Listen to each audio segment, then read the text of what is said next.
নমস্কাৰ।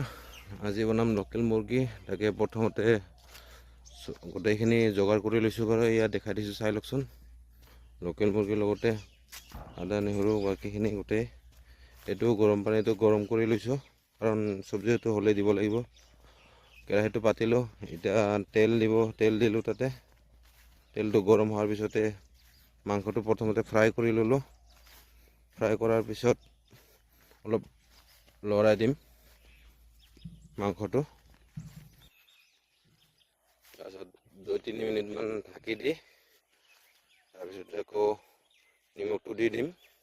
তাত নিমখটো দি দিলোঁ আৰু অলপ টাইম ঢাকি দিম।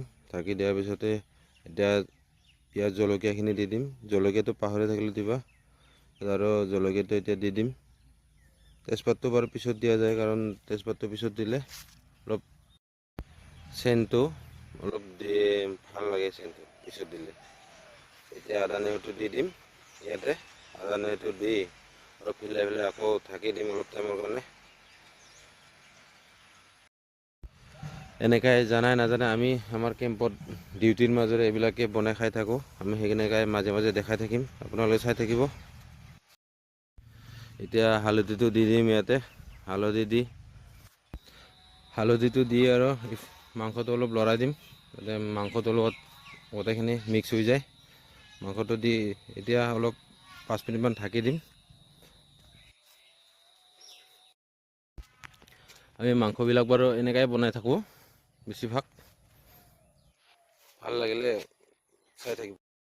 এতিয়া ঢাকি দিলোঁ, তাৰপিছতে ঢাকনিটো গুচাই আৰু এতিয়া বিলাহীটো দি দিলোঁ ইয়াতে, কাৰণ গ্ৰেভিটো অলপ লাগিব না, কালাৰ আহিব লাগিব। সেইকাৰণে বেলেগ একো মছলা নিদিওঁ, অকল বিলাহীটো দি যিখিনি কালাৰ হয় আৰু দি দিম। অলপ বিলাহীটোৰ পিছতে এতিয়া মছলা থাকিব, ব্লেক পেপাৰ দিম, অলপ জিৰা দিম, অলপ পানী দি দিলোঁ। পানী দিয়াৰ পিছত গোটেইখিনি মছলাখিনি যাতে মিক্স হয়, সেইকাৰণে পানী অলপ দি পেলাই উতলালোঁ। পানীখিনি কমাৰ পিছত অলপ লগৰজনক চাকি চাবৰ কাৰণে 1 পিচ ওলাই দিলোঁ। টেষ্ট কৰি চাই সি ক'লে ভালে হৈছে, ঠিক হৈছে বুলি ক'লে। তাৰপিছতে আকৌ আৰু অলপ পানী দি দিলোঁ, কাৰণ আমি 3জন মানুহ আছোঁ না, ভাতৰ লগত দালি নাই, অকল মাংস দি ভাতটো খাম বাৰু। সেইকাৰণে পানী অলপ বেছিকৈ দি দিলোঁ, গ্ৰেভি বনাই থ'ম। এতিয়া মাংসটো উতল আহিয়ে আছে, এয়া চাওকচোন। পূৰা মাংসটো সিদ্ধ হৈ গ'ল, এতিয়া উতল আহিয়ে আছে।